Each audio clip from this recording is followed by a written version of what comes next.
Sa una at pangalawang baluta, wala pa ring napili na Santo Papa. Pero abangan ninyo, merong pangatlong baluta kung saan lalabas na naman ang usok mga 3 o 2 oras mula ngayon sa Chimney. Itim, pahiwatig na wala pa rin nakaabot sa two-third majority. Puti na usok, pahiwatig, may bagong Santo Papa na. At ito ang inaabangan, yung mag-announce ang Cardinal Habemus Papam. Tatalakayan natin ito mga kapatid, samahan ninyo ako. Kasi manalingan, pag palaging inulit-ulit ay magmukha talaga ang katotohanan para sa ating mga kapatid na kulang ang kaalaman. Ang pagkadaya ay maranasan sa iba't ibang paraan. Pero napakasakit pag madaya tayo sa pananampalataya. Dahil nanganib pati ang ating kaluluwa. Viva Cristo Rey!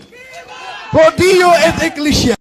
Kumusta? Welcome sa ating live streaming. Muli, ito yung lingkod, Brad Wendell Talimong, magkasama ninyo sa pagkakataong ito. At inaniyahan natin, huwag kalimutan na pindutin ang like sa ating live.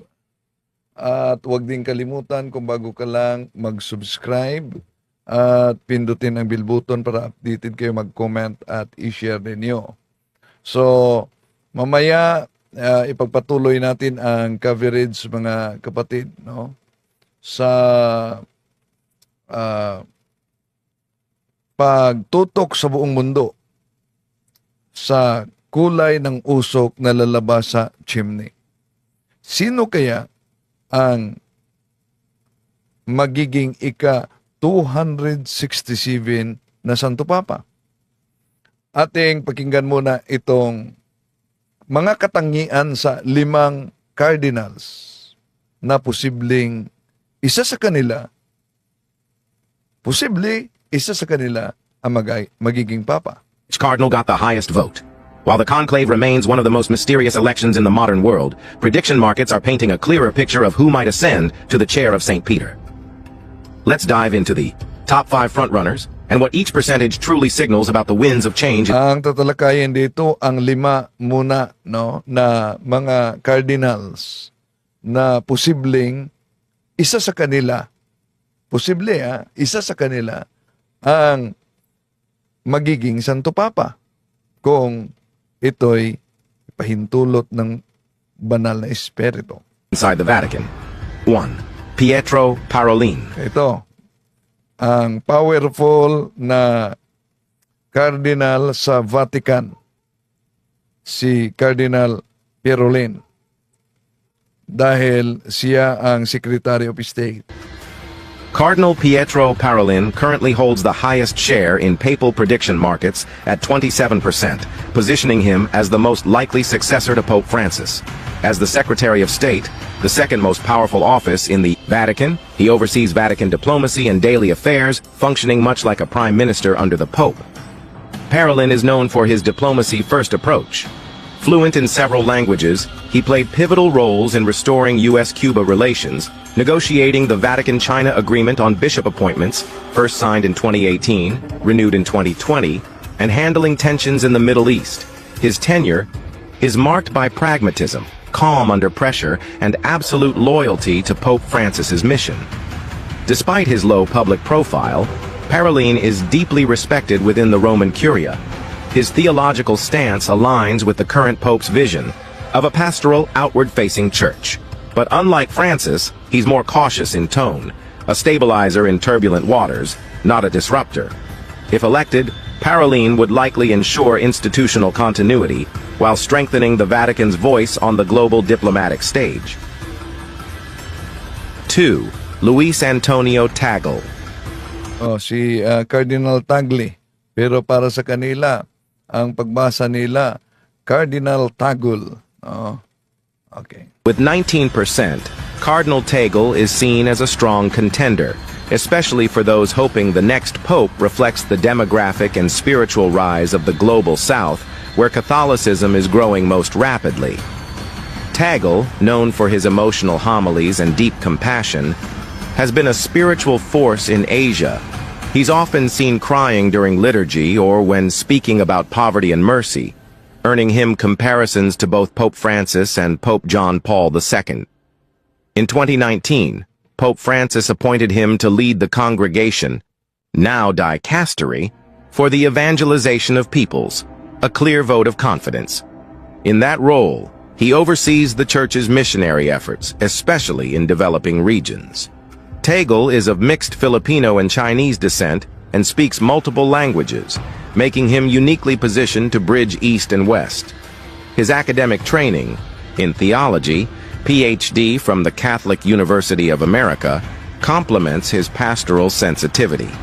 If elected, he would be the first Asian pope in over a millennium, potentially symbolizing a major shift in Catholic identity and representation. 3. Matteo Zuppi.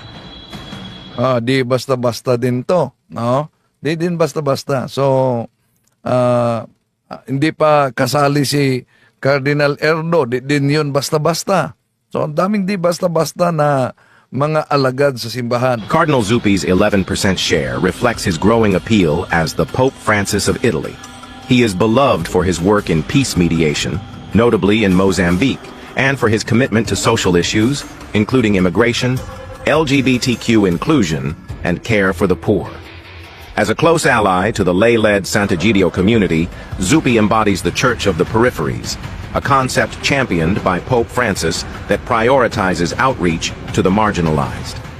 Pero kinikilala siya itong naunang mga cardinals, kahit si Cardinal Tagle, kinikilala siyang progressive, no? Progressive na linya na cardinals. His leadership style is approachable, pastoral, and practical. He made headlines in 2023 as papal envoy to Ukraine, Russia, and the U.S., sent by Pope Francis in an attempt to facilitate peace talks. That diplomatic mission boosted his profile significantly. His vision for the Church is one of dialogue, reconciliation, and pastoral listening, especially for those often excluded. If the conclave seeks someone to continue Francis's reforms with fresh energy and local credibility, Zuppi is a prime choice. 4. Pier Battista. Ito, di din to basta-basta. Imagine, patriarka ito sa Jerusalem at Franciscan friar, no? Alam nyo ba na noong may mga hinostage sa Jerusalem, sinabi niya palitan niya yung mga hostage sa kanyang sarili para sila ay mapalabas. Pizzaballa.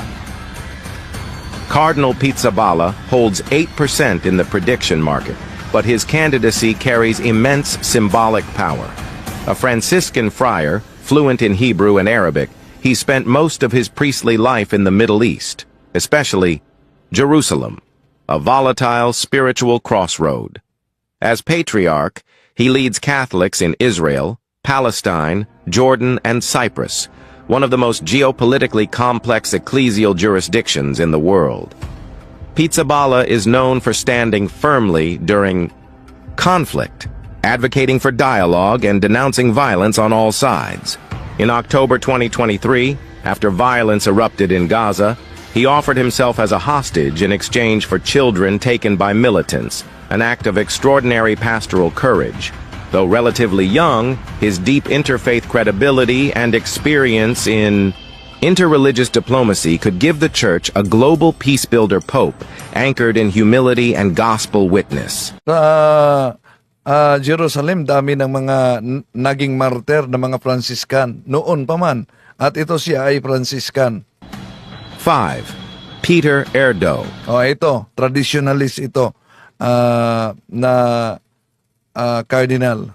Also holding 8%, Cardinal Erdo is the most theologically traditional of the 5 candidates.